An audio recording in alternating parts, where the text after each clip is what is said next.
Welcome to Make a Right Left Here. I'm your host, Mr. J Bellezza. Because if you're my age or older, you don't really have to call me Mr. And if you're younger than me, I would prefer not to be called Mr. because I am not really that old. Today's video is three ways you can be cast more often as a performer. Do you have what it takes to make a right left here? Do you? First, the process.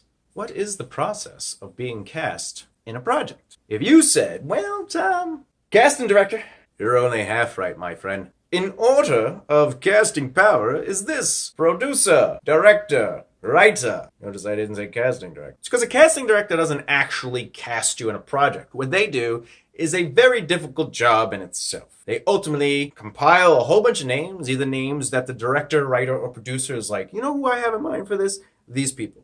Then the casting director uses their keen eye and skill to look at a character description or breakdown. Sometimes they might even read the script and be like, I totally see who this is. And then they have to also say to themselves, who could bring money in to help the project get made? Ultimately, a casting director's job is to organize a large number of choices per character. Believe it or not, the number could be as high as 1,000 people, which is a lot of people. The casting director then goes through those 1,000 people and they kind of sort it down. And they might pick the best 10 to 20 people, maybe even less than that. And then they take that number and bring it to the director. So from, let's say, 10 people, the director's now looking at videos, and he or she will look at that video of each of those people and say, you know what, I really like 1, 4, 7, and 9. So then the casting director goes back and says, you have a callback. At that point, you might come back to another callback, and so forth and so forth and so forth, until the director makes the choice at this point. The producer will sign off on that choice, but ultimately, a casting director's real job, other than having a keen eye for talent and understanding what goes on to cast somebody, they are organizing the entire list of thousands of actors per role. So, what are the 3 tips to help you get cast more often as a performer? Tip number A. Be kind and, nice to the casting directors. Don't hound them. What that ultimately means is don't really bother them. If you annoy a casting director, they do control the amount of times you may or may not come in for a casting call. So if you are nice to them, they're more likely to suggest you to a director, writer, or producer going, hey, I've seen this person read a couple times. I think they'd be right for the part. Tip 2 of 3. Get involved in your community.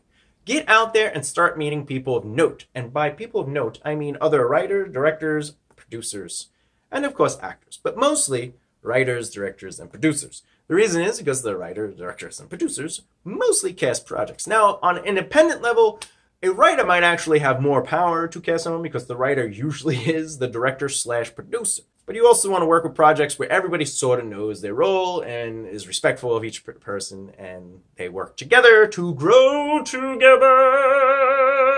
Because if you make friends with, say, a specific director and they're working on a project independently or even on TV, they might say, hey, I really had a great time at dinner with this person. Every time we hang out, there's a certain personality trait. I really like who they are as a person, which is also part of your brand. And they say, you know what, they might be right for this. And they'll call you in. Or they might just cast you right then and there. Friends really love casting their friends. If you look at some of the biggest people out there working together, you have Adam Sandler and his crew. None of them that are in those movies are auditioning for Adam Sandler movies. So there's a lot of people out there where that's their goal, is to build their community and build their friendships with writer, directors, and producers. Numero 3.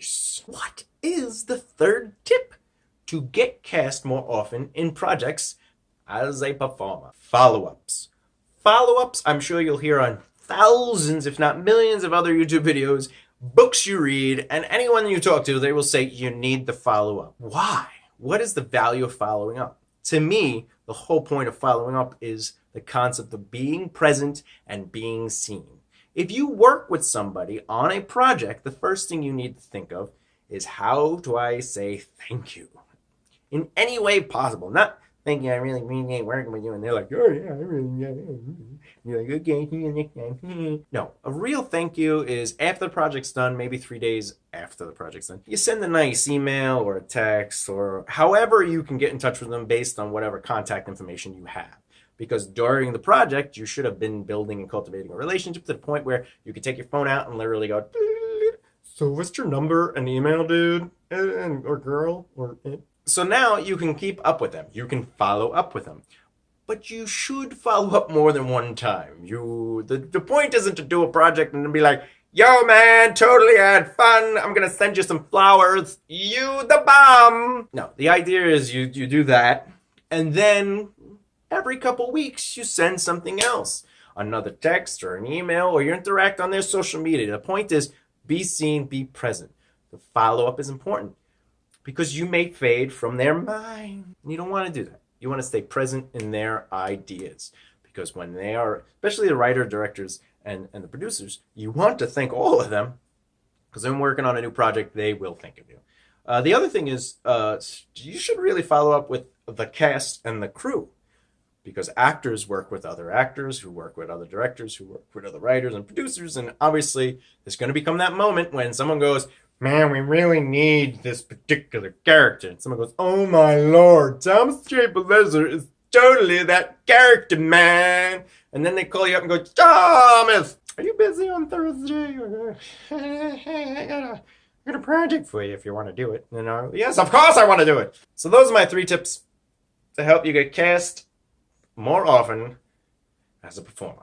If you have any questions on the subjects of this particular video, or if you have questions about any other subject, please feel free to write them in the comments below. And as always, if you want to see what other videos are going on, take a gander. Yeah, I'm going to be using that word a lot. Also, for those interested, I know you're saying, Jesus, this guy wears a lot of his face on his chest, which is weird because his face is supposed to be up here on his neck.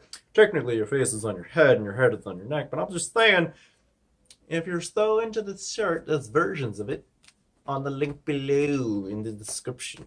And as always, please remember, if you can, and why don't you remember?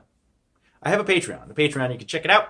And there's a whole bunch of rewards for monetary support to help make more videos of these. Do you have what it takes to make a right left here? Do ya? Do ya, punk? Oh dear.